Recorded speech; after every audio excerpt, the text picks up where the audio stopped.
Good day, dear friends. Let's move on to the most important news. Let's start with the Kursk direction. According to recently published footage, Russian troops have approached the village of Kolesnichenko. Let's examine the available data in detail and conduct a mapping analysis to determine the distance from control points to the farms in Glushkovka.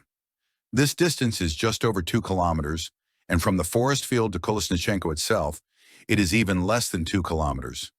Any further advance westward will lead to an assault on two populated areas, and it is quite possible that we will soon witness these combat actions.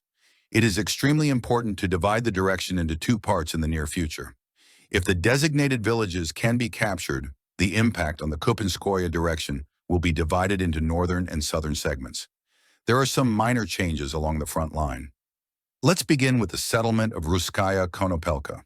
The published footage shows an FPV drone striking a Ukrainian vehicle in this area. There are also confirming clips showing control over the Martinovka area, where Russian aviation, including artillery, was actively operating. Despite a significant number of episodes, the front line remains surprisingly stable. Each forest has characteristic features, making them easier to identify in satellite images. One of the strikes was recorded in this area. Furthermore, moving to other populated areas, we note that events unfavorable to the VSS occurred near Mali Lokhny and Krugli. According to verified information, Ukrainian units managed to advance and stabilize the front line. Currently, there are numerous geolocation data confirming the offensive of the Russian army aimed at pushing out Ukrainian positions. We have received information that the settlements of Pogrebki, Orlovka, Marievka, and Nikolaevka have been successfully captured by Russian units. This data comes from reliable sources and pertains to the situation in Mali Lokhny. Meanwhile, footage has emerged from the Russian side regarding strikes on Ukrainian positions in the Crimean area.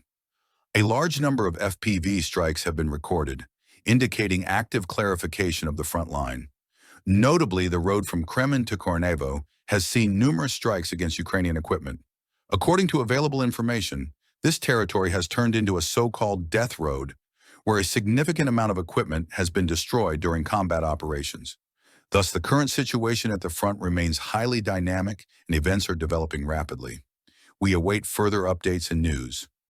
Reports are coming in about combat actions in Sinkivka and in the vicinity of Pisky on the Kupiansk front. Fighting continues on the outskirts of Dzerzhinsk in the Terezhsk-Dzerzhinska direction, and there is noted progress into the settlement of Druzhba. In the Pokrovsk-Krasnoarmysk direction, Russian troops are concentrating on the southern front.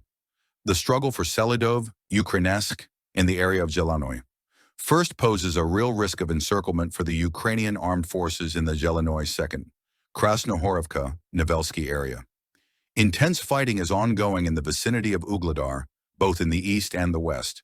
The Russian army is seeking to breach the defenses of Ukrainian forces in the areas of Prychestivka, the South Donbass No. 1 mine, and Vodiane. In the context of active drone usage by Ukrainian forces, the Russian side is increasing the use of infantry instead of armored vehicles.